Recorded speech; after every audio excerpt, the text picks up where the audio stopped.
Behind a canvas tarp stretched across rusted metal beams, 19-year-old Yuriko Matsuda pressed herself against the wall of the converted hangar, her hospital uniform torn and stained with blood that wasn't entirely her own.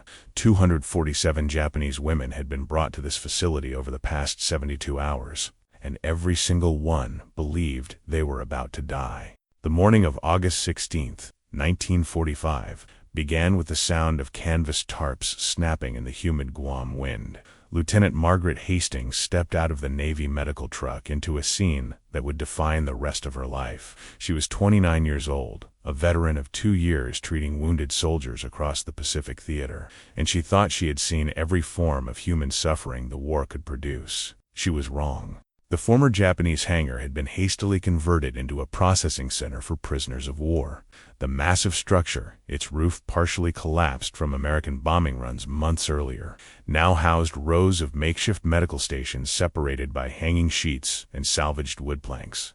The concrete floor was stained with oil and rust. Tropical heat turned the space into an oven by mid-morning. This was where the United States Navy had decided to process hundreds of Japanese women captured during the final collapse of Imperial forces in the Mariana Islands. Maggie had been briefed during the truck ride from the main naval hospital. The prisoners were primarily non-combatants, military nurses, logistics auxiliaries, communication messengers, and civilian workers who had supported Japanese military installations. When American forces overran the last defensive positions, these women had been left behind during chaotic retreats. Some had been found hiding in caves and tunnel systems, others discovered in the rubble of bombed villages. Many had been without adequate food or water for days.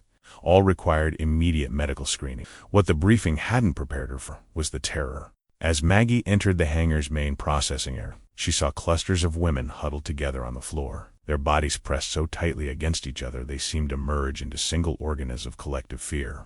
Their eyes tracked every movement of the American personnel with the fixed intensity of prey animals watching predators circle. Most wore the tattered remains of military uniforms or civilian clothing shredded by weeks of survival in combat zones. Several had visible injuries, bandages soaked through with old blood, limbs held at unnatural angles, faces swollen from untreated infections. The smell hit her next. Unwashed bodies, infected wounds, human waste from inadequate sanitation facilities, and underneath it all, the sweet rotten odor of gangrene. Maggie had worked in field hospitals where wounded men were brought directly from battlefields, but this was different. This was the smell of trauma layered upon trauma, of people who had been surviving rather than living for so long their bodies were beginning to fail. Major Charles Brennan, the commanding medical officer, met her at the end. He was 42, a career military doctor with 15 years of service etched into the permanent squint lines around his eyes. His uniform was crisp despite the heat, and he carried a metal clipboard thick with processing forms. Lieutenant Hastings, good. We're understaffed and behind schedule. We have over 200 prisoners requiring full medical screening within the next 48 hours. Standard protocol, physical examination, documentation of injuries, identification of infectious diseases, classification for repatriation or further detention. Your station is number 7, Eastern Wall. You'll have 2 corpsmen assigned to assist with physical restraint if necessary, and 1 translator rotating between stations. Maggie looked past him at the scene unfolding in the hangar. At Station 3, she watched a male medical officer approach a group of 5 women. The moment he stepped within 10 feet, they began screaming. The sound was primal, beyond language, pure vocalization of absolute terror. 2 male guards moved in to separate 1 woman from the group for examination. The woman fought with the strength of someone convinced they were fighting for their life. It took both guards to physically drag her toward the examination table. "Sir, what's the protocol for patients who resist examination?" Maggie asked, though she suspected she already knew the answer. "We don't have time for resistance, Lieutenant. These women need to be screened for disease. If they won't comply voluntarily, guards provide the necessary physical compliance. It's not ideal, but we're dealing with language barriers and cultural issues we can't afford to accommodate. We have reports of tuberculosis, dysentery, and potential typhus among the prisoner population. Every hour of delay puts our personnel at risk." Maggie had worked in military medicine long enough to understand the logic. Infectious disease could devastate both prisoner and American populations if not quickly identified and contained. Rapid processing was a legitimate medical necessity. But watching another woman being forcibly held down for examination, watching her eyes roll back in terror, watching her body convulse with hyperventilation, Maggie knew something was fundamentally broken about this approach. She reported to Station 7. The area consisted of a salvaged examination table, a metal supply cabinet containing basic medical equipment, and a privacy screen made from a stained sheet hung on a rope. Two young corpsmen, neither older than 22, stood at attention. Both carried sidearms. Neither made eye contact with the prisoners clustered 30 feet away. The translator arrived shortly after. She wasn't military personnel. She was a civilian Chamorro woman from Guam who spoke limited Japanese learned from the 3-year occupation. Her translations were functional but crude, missing cultural nuances and often increasing rather than decreasing prisoner anxiety. When Maggie asked her to explain to the women that they were going to receive medical care, not punishment, the translator's words caused several prisoners to begin weeping inconsolably. "What did you tell them?" Maggie asked. "I said American doctor will examine their bodies to see if they are sick." "Why are they crying?" Maggie didn't have time to answer. The first prisoner assigned to her station was being brought over by guards. The woman was approximately 35 years old, gaunt to the point of skeletal, with a fever bright enough that Maggie could see the flush from 10 feet away. She walked with a pronounced limp, and her breathing was shallow and rapid. According to the intake form, her name was Harumi Tanaka, Civilian Logistics Auxiliary, found 3 days ago in a collapsed building where she had apparently been trapped for nearly a week. Harumi's eyes never left Maggie's face as she approached. They held no hope, only the exhausted resignation of someone who had already accepted their death and was simply waiting for it to arrive. When Maggie reached out to check her pulse, Harumi flinched so violently she nearly fell. "Please tell her I'm a nurse. I'm here to help her. I need to check her temperature and examine her injuries," Maggie said to the translator. The words came out in halting Japanese. Harumi's response was a single word repeated over and over. The translator looked uncomfortable. "She says lies. She says all soldiers lie. American soldiers. Everyone lies. She says you will hurt her and then kill her." This was the moment Maggie Hastings understood the true scope of what was happening. These women hadn't just been traumatized by combat and capture. They had been systematically conditioned to expect the worst possible treatment from their captors.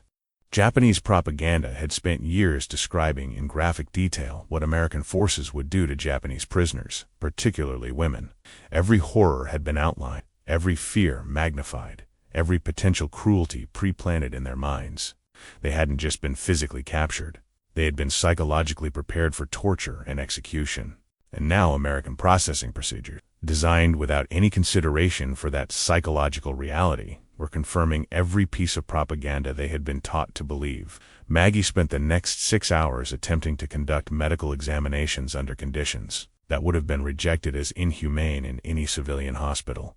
She documented untreated fractures, infected wounds, advanced malnutrition, probable tuberculosis, certain dysentery, suspected internal injuries, and layer upon layer of psychological trauma so severe it manifested as physical symptoms. Women who needed urgent medical intervention refused to allow her to touch them. Women with fevers approaching dangerous levels fought against temperature checks. Women with visible infections tore away bandages rather than allow examination of their wounds. By mid-afternoon, Maggie's station had successfully completed examinations on 8 prisoners. The stations using forcible physical restraint had processed nearly 30. Major Brennan made his rounds, checking progress, adjusting assignments, maintaining the pressure to move faster. When he reached Station 7, he reviewed Maggie's documentation and frowned. 8 examinations in 6 hours is unacceptable, Lieutenant. At this rate, you'll still be processing prisoners next week. What's the delay? The patients are traumatized, sir. Forcing physical contact increases their trauma and makes examination nearly impossible. I'm trying to establish enough trust that they'll cooperate voluntarily. We don't have time for trust building, Lieutenant. These are prisoners of war, not hospital patients. Use your assigned corpsmen to provide physical compliance. Sir, several of these women have injuries consistent with previous physical assault. Using force to conduct examinations is re-traumatizing them and exacerbating their medical conditions. Major Brennan's expression didn't change. Your job is to screen for infectious disease and document injuries, not to provide psychiatric care. Use whatever methods are necessary to complete your examinations. That's an order. Maggie watched him walk away. Then she looked at the next prisoner being escorted to her station. The woman was younger, perhaps 19, with a face that would have been beautiful before malnutrition hollowed her cheeks and terror widened her eyes. Her intake form identified her as Yuriko Matsuda, auxiliary nurse, found hiding in a collapsed bunker. The form also noted requires gynecological examination. Suspected internal injuries. Yuriko moved like someone expecting to be struck at any moment. Her shoulders were hunched, her head lowered, her entire body curled into a defensive posture that spoke of experience with violence. When the guards brought her to the examination area, she began hyperventilating. When Maggie approached with a translator to explain the examination, Yuriko's hyperventilation escalated to the edge of unconsciousness. When Maggie attempted to guide her toward the examination table, Yuriko collapsed. The corpsmen moved in immediately. They had clearly received training in prisoner management. One grabbed Yuriko's arms, the other her legs. They lifted her onto the examination table and held her down. Yuriko regained consciousness instantly and began fighting with the desperate strength of absolute terror. She was screaming words Maggie didn't need translated. The sounds transcended language, pure animal panic, the cry of someone convinced they were about to be killed. Major Brennan appeared from 2 stations away. "What's the delay, Lieutenant? Conduct your examination." Maggie looked at Yuriko, held down by 2 male corpsmen, screaming. Eyes rolled back to show the whites, body convulsing with hyperventilation strong enough to cause seizures. She looked at the examination equipment. She looked at Major Brennan, expecting her to conduct an intimate gynecological examination on a woman being forcibly restrained while having a trauma-induced panic attack. "Sir, I can't examine her like this. She's experiencing a medical emergency brought on by the restraint. Continuing will cause serious harm. The examination is necessary to identify her injuries and assess infection risk. Proceed, Lieutenant." This was the moment. Later, Maggie would recognize it as the instant when her choice defined everything that followed. She could obey orders, conduct the examination, process the prisoner, maintain efficiency, stay within the system. Or she could do something that her training, her conscience, and her basic human decency were screaming at her was the only right action. She stepped between the corpsman and Yuriko. "Release her. Now." The corpsman looked confused. "Ma'am," Major Brennan ordered, "I'm the medical officer at this station, and I'm telling you this patient is experiencing a medical crisis caused by your restraint. Release her immediately, or you're contributing to a situation that could result in permanent harm or death." The corpsman hesitated, then let go. Yuriko immediately rolled off the table and crawled to the nearest corner, where she pressed herself against the wall and continued hyperventilating. Major Brennan's face had gone dangerously still. "And Lieutenant Hastings, you've just countermanded a direct order in front of enlisted personnel. Explain yourself." Maggie turned to face him fully. Her hands were shaking, but her voice was steady. "Sir, with respect, that examination was medically contraindicated. The patient was experiencing acute psychological trauma manifesting as physiological crisis. Proceeding with intimate examination under physical restraint would constitute harm, not medical care. Your opinion is noted and disregarded. You will complete your assigned examinations using whatever methods are necessary." "Sir, I can't do that." The words hung in the humid air. Around them, the noise of the processing center continued, but at nearby stations, personnel had stopped to watch. This was a confrontation between an officer and a subordinate, between policy and principle, between efficiency and humanity. Major Brennan's voice dropped to the dangerous quiet of barely controlled anger. "Lieutenant, are you refusing a direct order?" Maggie's 2 years in the Navy Nurse Corps had taught her exactly what refusing a direct order meant. Court-martial, dishonorable discharge, prison time, the end of her career and potentially her freedom. But looking at Yuriko huddled in the corner, looking at the dozens of other women waiting to be processed, looking at the system that was systematically re-traumatizing already traumatized people in the name of medical necessity, she couldn't find a way to say yes. "Sir, I'm requesting modification of examination procedures for my station based on medical necessity. These patients have been conditioned by propaganda to expect torture and execution. Current procedures are confirming those expectations and making meaningful medical care impossible. Give me 24 hours to try alternative approaches. If my results are worse than forced compliance methods, I'll follow standard protocol." She watched Major Brennan calculate. He was a career officer who understood chain of command and the importance of following procedures. But he was also a doctor who understood medical outcomes, and he was standing in front of multiple witnesses, which meant whatever he decided next would be officially observed. 24 hours, Lieutenant. If your alternative approaches don't produce results, you'll follow standard protocol without further argument. And if I receive one report of security compromise because you're being too gentle with prisoners, this experiment ends immediately. Understood? Understood, sir. Major Brennan walked away. The corpsman looked at Maggie with expressions somewhere between respect and concern. The translator shuffled nervously, and in the corner, Yuriko continued hyperventilating, watching them all with eyes that expected death. Maggie approached slowly, making her movements visible and non-threatening. She stopped 10 feet away and sat down on the floor, making herself physically lower than Yuriko. Then she waited. Minutes passed. Yuriko's breathing gradually slowed.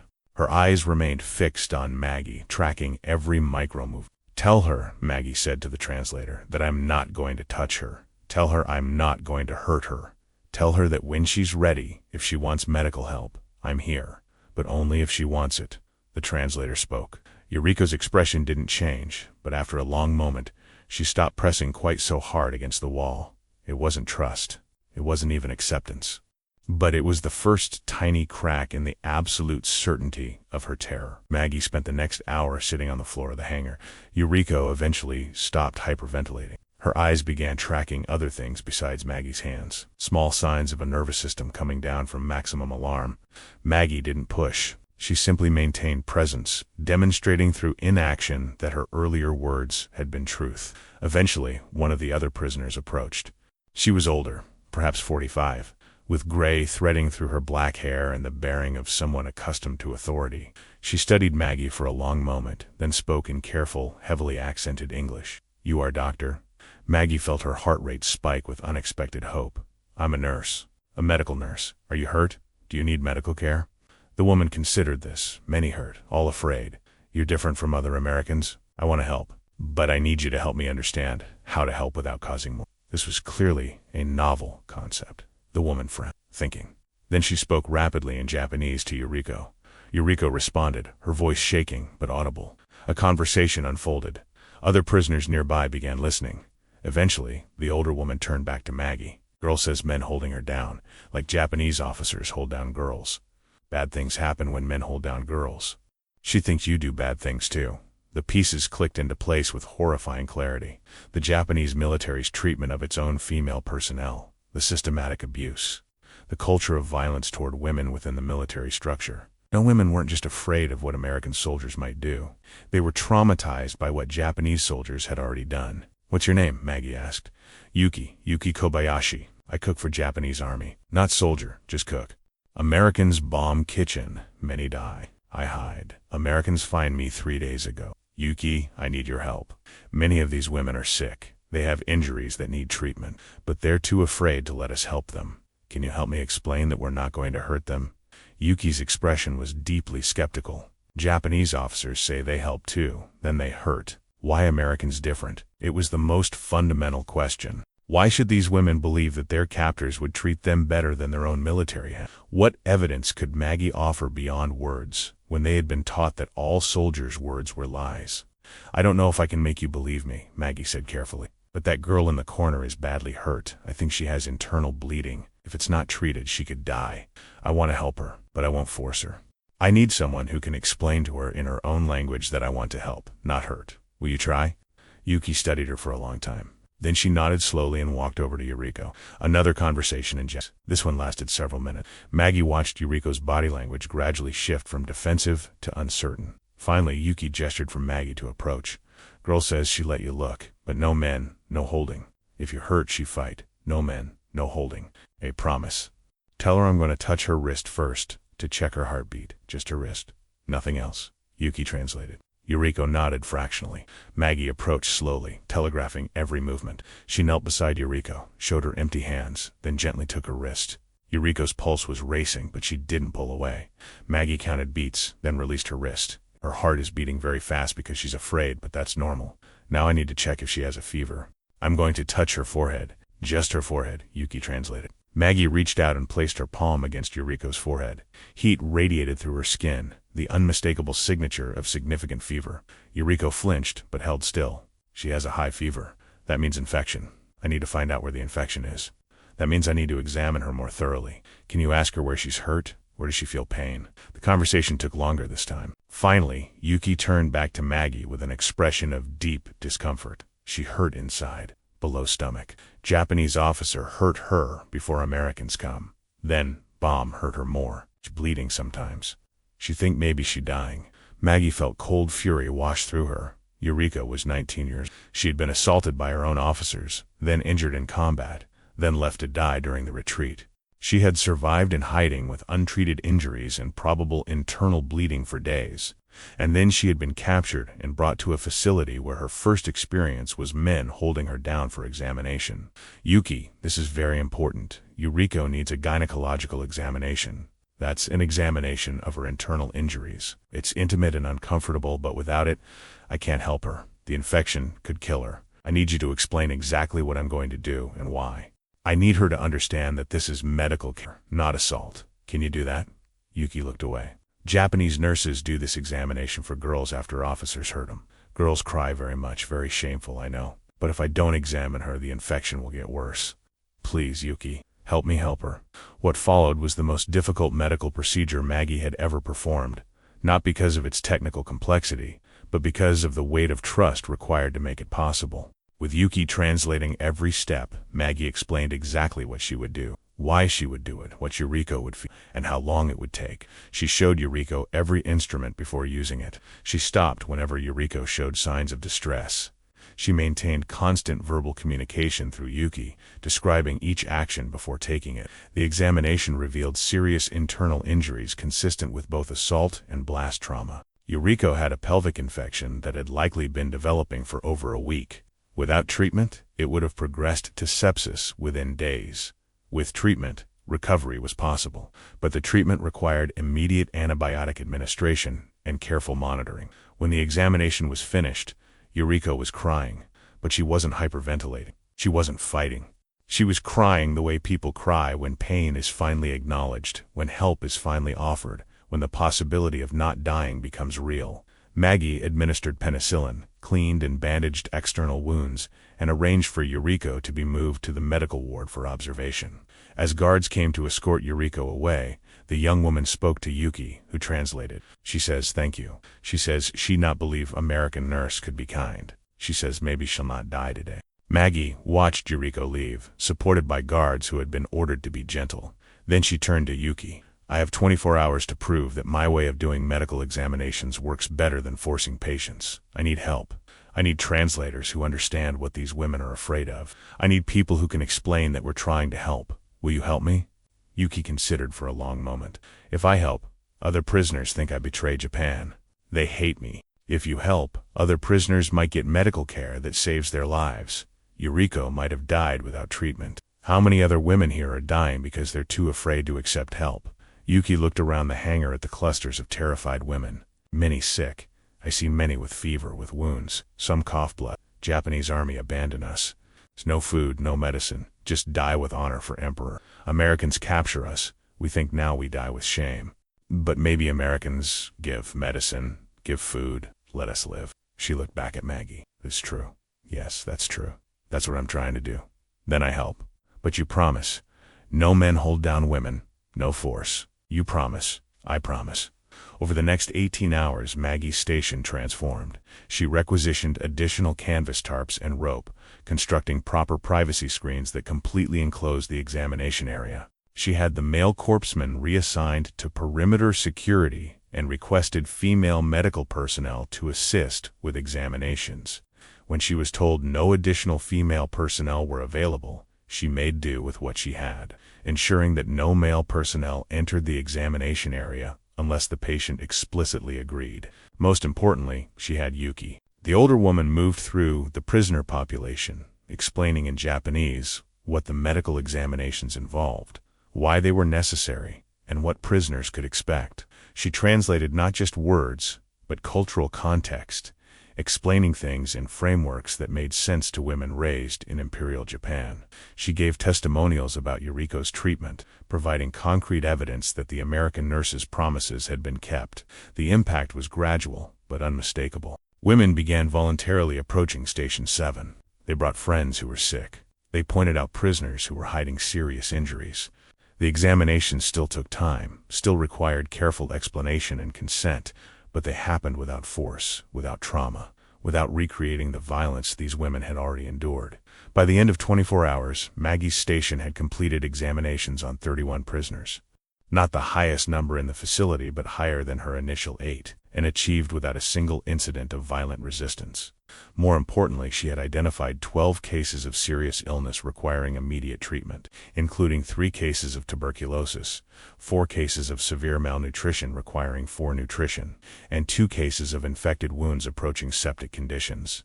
Every single one of those women had been sitting in the prisoner population for days, their conditions worsening because they were too afraid to accept medical care under forced compliance procedures. Major Brennan reviewed her documentation with an expression that gave away nothing.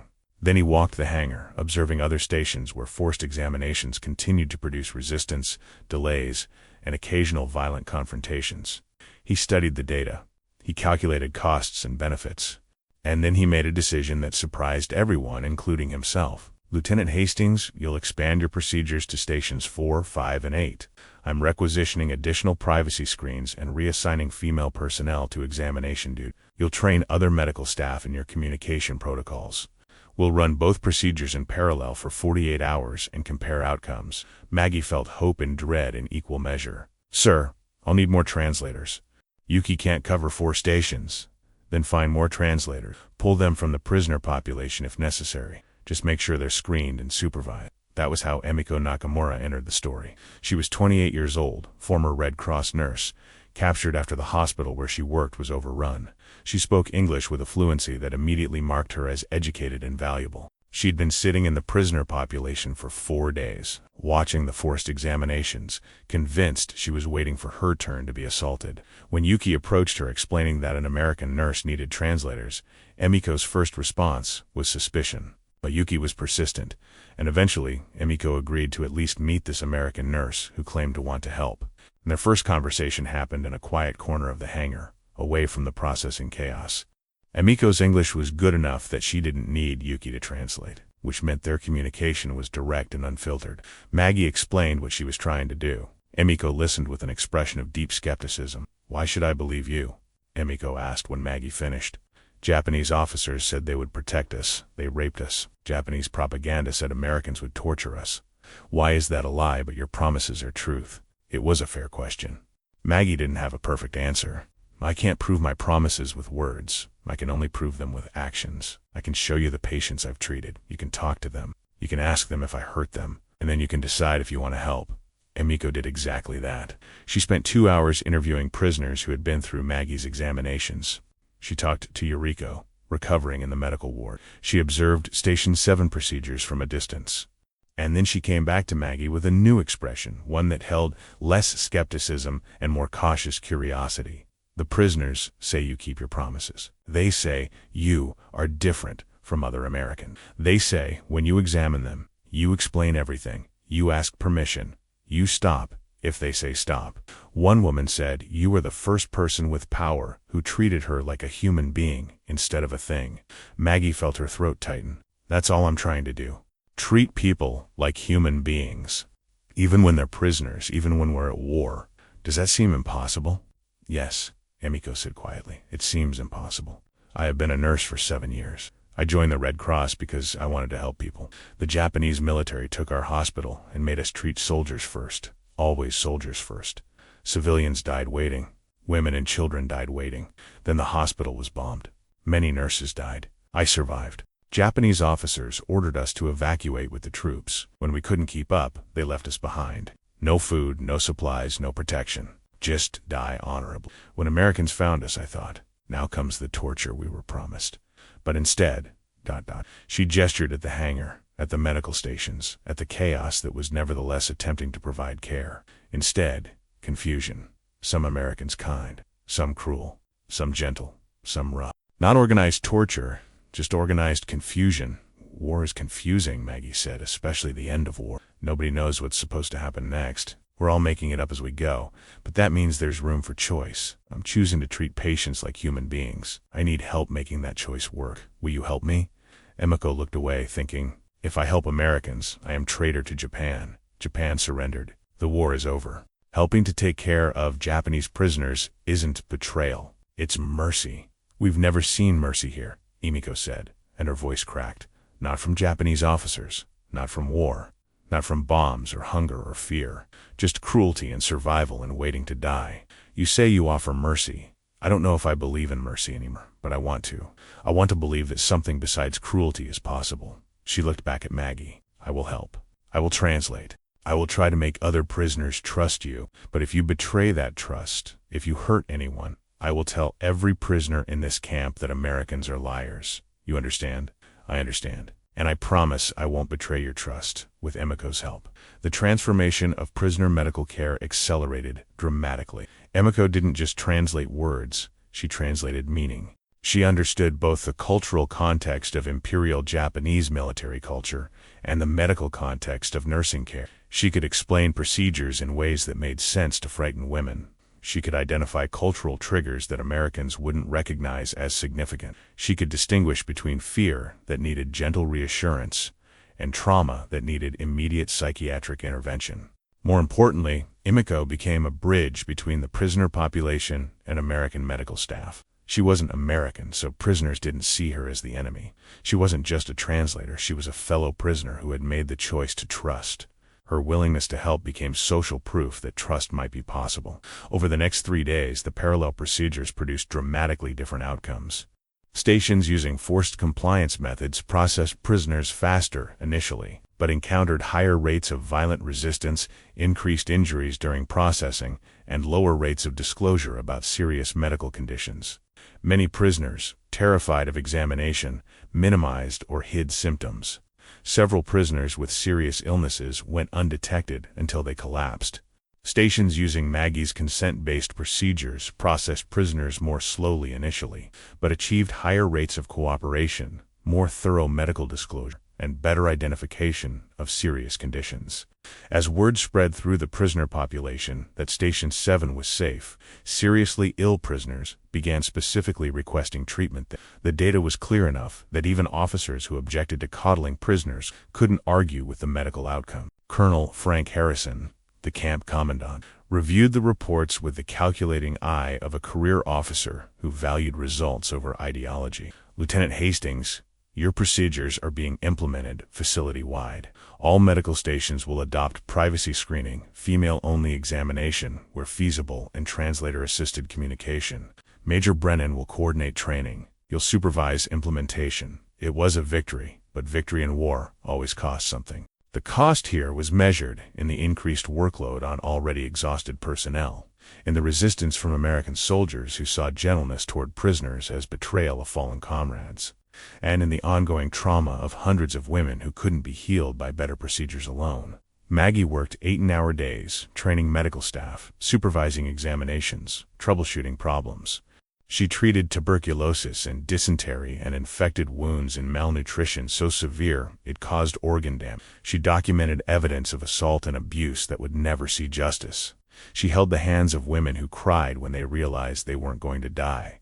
She watched women slowly, painfully learn to trust that not every person with power would hurt them, and she fought.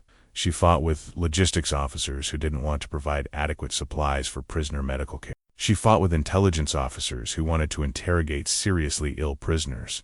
She fought with guards who treated prisoners roughly. She fought with the exhaustion and vicarious trauma and moral injury of bearing witness to what war did to vulnerable people. The resistance came from unexpected quarters. Sergeant Earl Kowalski was 35 years old, a combat veteran who had fought across the Pacific since Guadalcanal.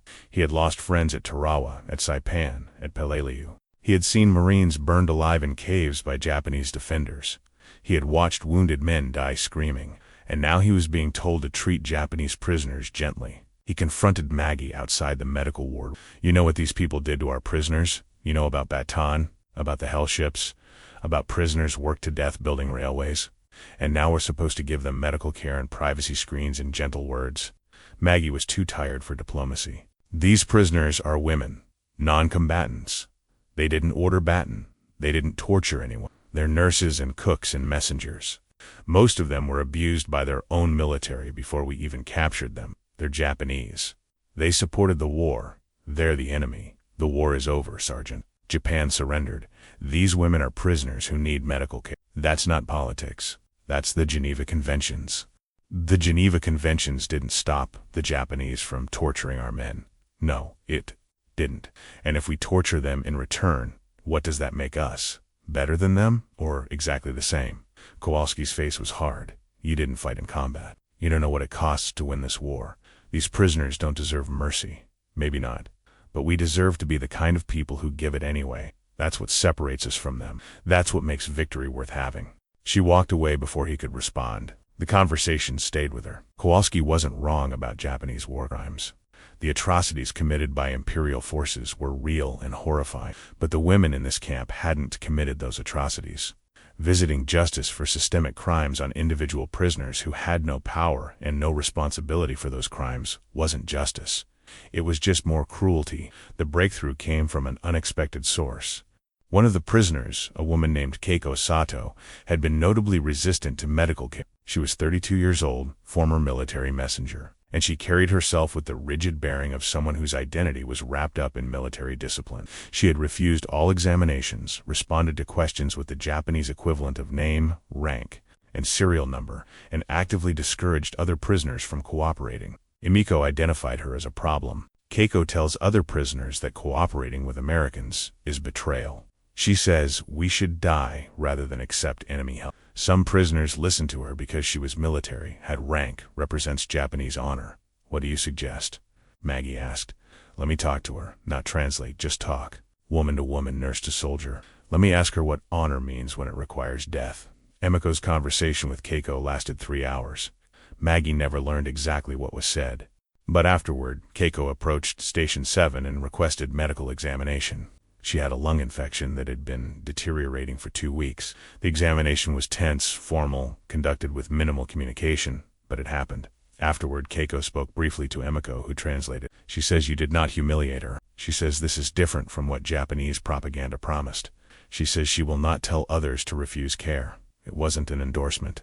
It wasn't friendship. But it was acceptance, which in context was profound. If someone as resistant as Keiko could acknowledge that American medical care wasn't torture, others would follow. The transformation in the camp over the following 2 weeks was remarkable. Medical examinations became routine rather than traumatic. Prisoners began reporting symptoms early rather than hiding illness. The rate of serious medical complications dropped. Treatment outcomes improved. The camp hospital, initially overwhelmed with critical cases, shifted to managing chronic conditions and recovery care. But the emotional transformation was even more significant. Prisoners who had spent weeks expecting imminent death began to believe they might survive. That belief changed everything. Women who had been passive and resigned began showing signs of future planning. They asked about repatriation schedules. They requested materials to repair their clothing. They organized their living areas.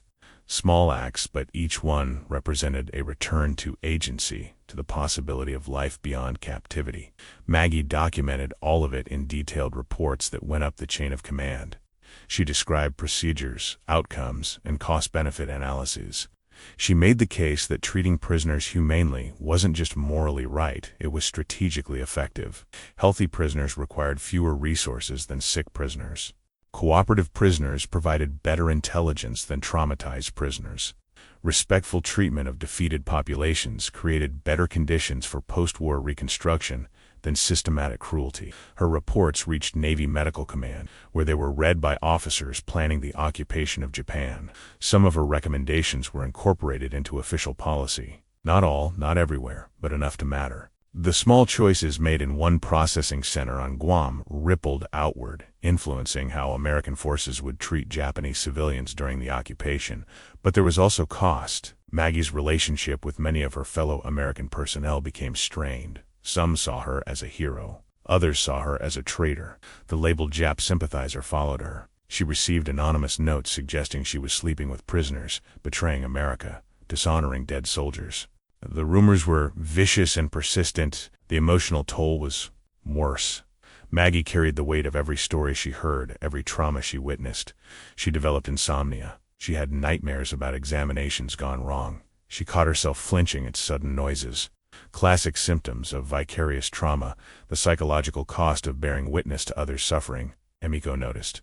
One evening, finding Maggie sitting alone outside the medical ward, staring at nothing, Emiko sat beside her in silence. After a long moment, she spoke. "You carry too much weight. You think you must save everyone." "She cannot save everyone." "I know," Maggie said, "but I have to try." "Why?" "You are American. We are Japanese. We were enemies. War is over, but we are still enemies. Why do you care so much what happens to us?" Maggie didn't have a simple answer. "Because you're human beings. Because suffering is suffering regardless of nationality. Because if I can help and I choose not to, I become complicit in the harm. Because I don't know how to be the kind of person who can watch people hurt and do nothing." Emiko considered this. In Japanese culture we have concept, giri, duty, obligation, honor-bound responsibility. You have giri to your country, to your military, to your fellow Americans. But you also feel giri to prisoners, to enemies. I don't think of it as duty. I think of it as basic human obligation. We're all just people. The war made us enemies, but the war is over. What remains is the question of what kind of people we want to be when the fighting stops. And you want to be a person who shows mercy. Yes, even when mercy is not deserved, even when mercy is not returned, even when showing mercy costs you. Yes, Emiko's eyes were wet. We've never seen mercy here, not in this war, not in this camp, not in our lives as women in military service. Only power and cruelty and survival and orders. When you first said you wanted to help, I thought you were lying. All people with power lie, but you didn't lie. You did what you promised. You fought your own superiors to keep promises made to prisoners. You sacrificed your reputation to protect women you don't know from a country you fought against. She wiped her eyes. In Japan we have another concept. Debt of gratitude. Obligation created by receiving kindness. You have created on. We owe you debt we can never repay. You don't owe me anything, Maggie said. I'm not doing this to create obligation. I'm doing it because it's right. That is why the debt is so heavy. Kindness without expectation of return is rarest and most valuable gift. It is gift we thought did not exist in war. You proved us wrong. They sat in silence as the tropical night deepened around them. In the distance, the ocean rolled against Guam's beaches. Above them, stars emerged in configurations that looked the same whether viewed from America or Japan. The war that had torn the world apart was ending. What came next would be determined by choices like these, small acts of mercy in the aftermath of catastrophe, individual decisions to see former enemies as human beings, the daily work of choosing compassion when cruelty would be easier. September arrived with the beginning of repatriation. The first groups of prisoners were being processed for return to Japan. It was a complicated logistical operation, requiring coordination with occupation forces, screening for war criminals, medical clearance, and transportation allocation. The women in the Guam camp were among the first scheduled for return. Repatriation brought mixed emotions. These women were going home, but home was a devastated country under foreign occupation, where survival was uncertain and futures were unclear. Many had lost family members in the war. All were returning to a Japan that no longer existed, transformed by defeat and occupation into something unfamiliar. Emiko was scheduled for early repatriation due to her nursing qualifications. Post-war Japan desperately needed medical personnel, and former Japanese nurses were being fast-tracked for return. The day before her departure, she found Maggie in the medical ward. "I leave tomorrow, return to Tokyo, or what remains of Tokyo. I don't know what I will find. My family lived near industrial district. Area was heavily bombed. Maybe they survive, maybe not. I go home not knowing if home still exists." Maggie didn't have comforting words. I'm sorry about the bombing. I'm sorry about the war. I'm sorry about everything that brought you here. Not your fault. War is fault of leaders who choose war. Soldiers only fight wars leaders declare. We are all victims of choices made by people with more power than wisdom. Emiko paused. But I want you to know, working with you these past weeks changed something. I had stopped believing that mercy was possible. War teaches you that only cruelty is real, but you showed different truth. You showed that even in war, even with enemies, choice to be kind is possible. This knowledge I take back to Japan. When I work as nurse in occupied Japan, I remember American nurse fought her own military to protect Japanese prisoners. This memory will shape how I see Americans, how I treat American soldiers if they come to my hospital, how I speak about occupation to other Japanese people. I hope I hope things get better. I hope Japan recovers. I hope you find your family. I hope so too.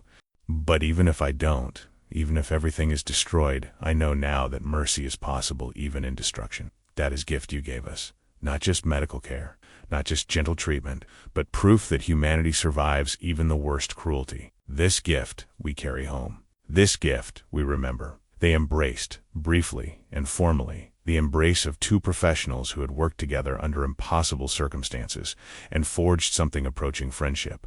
When Emiko pulled away, she was crying. "We've never seen mercy here," she said again. And this time the words carried different weight. Not despair, but acknowledgement. Recognition of something rare and valuable. "Until you showed us mercy when no one else did. We will not forget." The next morning, Emiko and 73 other prisoners boarded trucks for transport to the harbor, where ships would carry them back to Japan. Maggie watched them leave, feeling the strange emptiness that comes when intense shared experience. She would never know what happened to them, whether they found their families, whether they survived the chaos of post-war Japan, whether they rebuilt their lives. They would disappear into history, individual stories lost in the vast statistics of war's aftermath. But some stories survived. Years later, Maggie would receive a letter forwarded through military channels. It was from Emiko, written in careful English. She had found her family alive. She was working as a nurse in a Tokyo hospital. She was training younger nurses in techniques learned from American medical personnel during the occupation. And she told those younger nurses the story of an American nurse in Guam who had fought to treat prisoners with dignity. "Your mercy ripples forward," Emiko wrote. "The kindness you showed teaches kindness to others. This is how healing begins. Not with grand gestures, but with small daily choices to treat human beings as human. Thank you for teaching us that mercy is possible, even when everything suggests it is not." Maggie kept that letter for the rest of her life. When people asked about her service in the Pacific, she would tell them about the processing center on Guam, about the choice she made to challenge procedures that were technically efficient but morally devastating. Some people understood. Others thought she had been too soft, too sympathetic to the enemy, but Maggie never questioned her choice.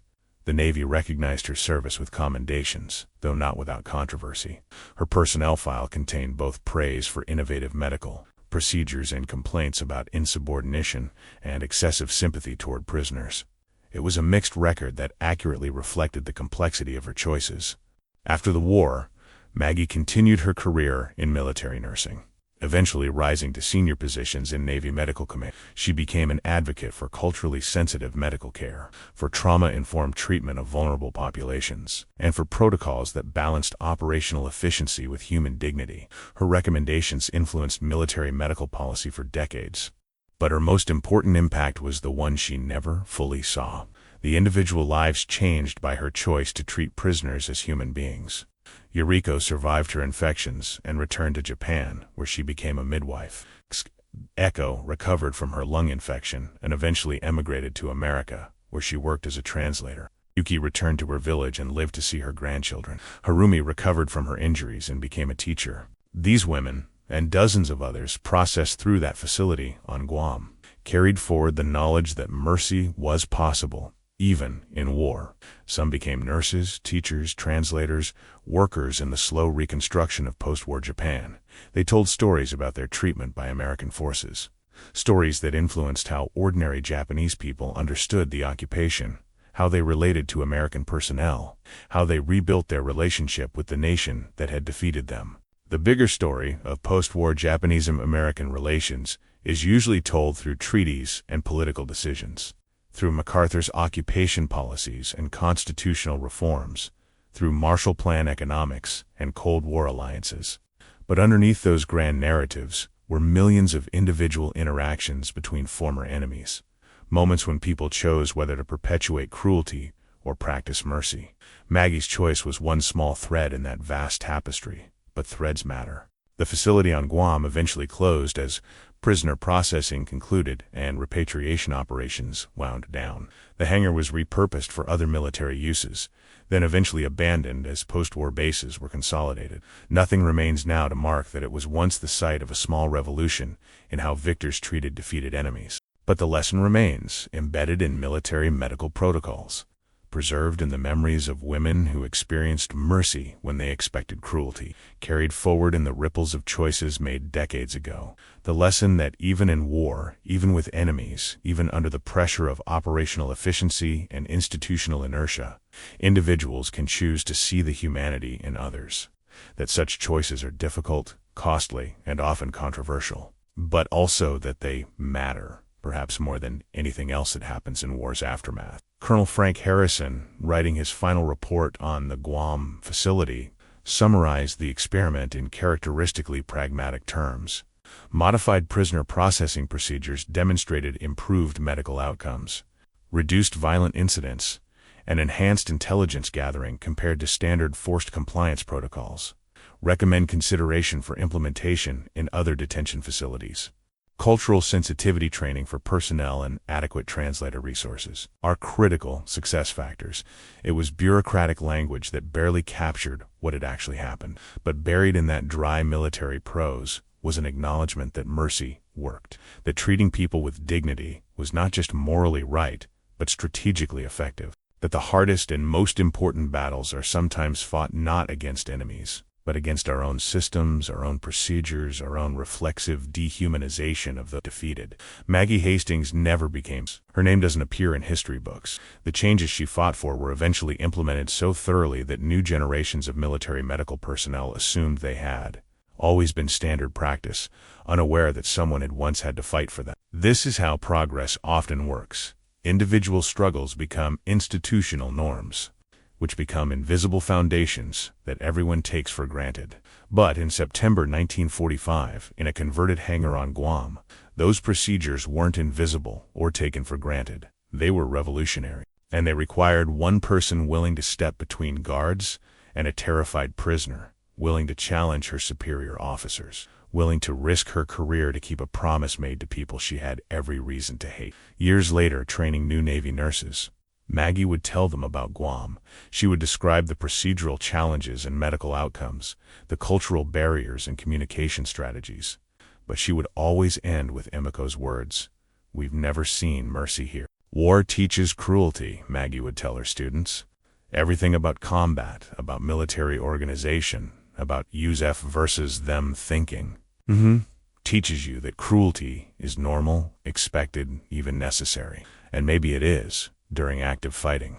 Maybe you can't win wars by being kind to people who are trying to kill you, but war doesn't last forever. Eventually, the fighting stops, and then you face a choice about what kind of person you want to be when the shooting ends. Whether you'll continue the cruelty because it's become habit, or whether you'll make the harder choice to remember that enemies are also human beings who suffer, who fear, who hope. She would pause, remembering. Those women on Guam had every reason to expect torture. Their own propaganda had promised it. Our own military had prepared them for it. And our procedures, designed without thought for their trauma, were confirming it. It would have been easy to say, "That's not my problem. I'm just following orders." Following orders doesn't absolve us of responsibility for the harm those orders cause. Sometimes the most important thing we can do is refuse to participate in systematic cruelty, even when that refusal is difficult. The lesson resonated differently with different students. Some embraced it immediately. Others struggled with the tension between military discipline and moral autonomy. A few rejected it entirely, arguing that enemies didn't deserve mercy. Maggie never tried to force agreement. She simply told the story and let it work on people's consciences. Because that's how mercy propagates, not through force, but through example. One person makes a choice.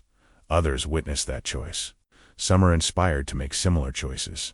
Slowly, painfully, the circle of who deserves basic human dignity expands. It's not a linear process. There are always setbacks, always people who choose cruelty. But the possibility, once demonstrated, can never be completely erased. In 1945 on Guam, possibility was demonstrated. Enemies could be treated as human beings. Medical care could prioritize patient welfare over processing efficiency. Promises made to prisoners could be kept. Mercy could exist even in the aftermath of total war. And because one nurse believed those possibilities were worth fighting for, 247 women learned that mercy was not universal, not guaranteed, not systematic, but real, possible. Something that could happen even when everything suggested it wouldn't. That knowledge, carried forward through decades and across an ocean, became part of the foundation on which former enemies rebuilt relationship. It's impossible to measure exactly how much difference one facility's procedures made to the vast complexity of post-war reconciliation. But it's equally impossible to argue they made no difference at all. Every woman who experienced humane treatment instead of expected torture, who returned to Japan with stories of American mercy instead of American cruelty, who raised children and told them that not all soldiers in all wars are monsters, contributed to a cultural shift that made peace possible. These individual threads, woven together with millions of others, created the fabric of reconciliation. Maggie understood this, though she rarely spoke of it in such grand terms. When pressed, she would simply say, "I was a nurse. I took care of patients. That's all." But it wasn't all. It was never just taking care of patients. It was choosing to see patients and people her country had defined as enemies. It was fighting systems designed to process human beings as efficiently as possible without regard for their trauma.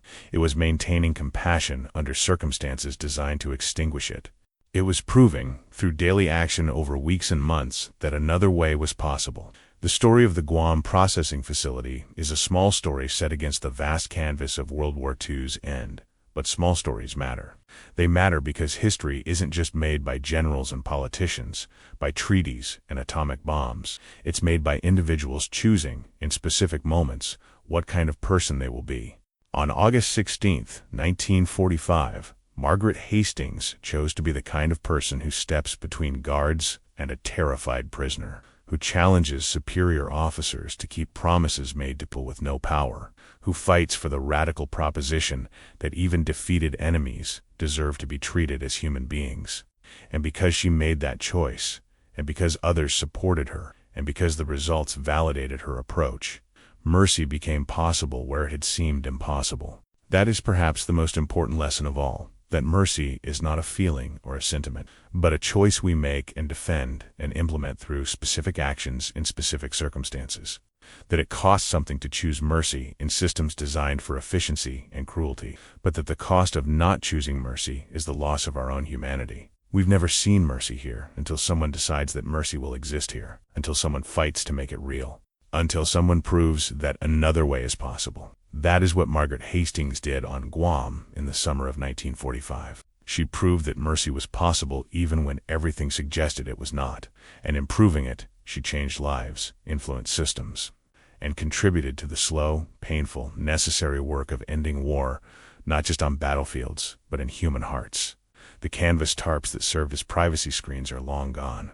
The hangar is abandoned. The people who lived through those weeks are mostly dead. But the choice they witnessed, the mercy they experienced, the lesson they learned, ripples forward still. Every time someone chooses human dignity over operational efficiency, compassion over institutional inertia, sees the person rather than the enemy, that choice echoes choices made decades ago by people who refused to accept that cruelty was inevitable. War will always be cruel. That may be inescapable. But what happens after war, how victors treat defeated populations, whether we perpetuate cruelty or practice mercy, that is always a choice. And sometimes one person choosing mercy is enough to prove that a different future is possible. If this story moved you, if it made you think about the power of individual choice in the face of institutional cruelty, help us share these forgotten moments of history with more people. Subscribe to the channel so you never miss stories about the unsung heroes who chose compassion when cruelty would have been easier. Leave a like if you believe that mercy matters, even in war's darkest moments. And in the comments below, share your thoughts. Have you ever had to choose between following orders and doing what you knew was right? What would you have done in Margaret Hastings' position? Your perspective matters, and this community thrives on thoughtful conversation about the moral complexities of history. Join us in keeping these stories alive, because the lessons they teach are needed now more than ever. Thank you for watching, and remember, we define who we are not by how we treat those with power, but by how we treat those without it.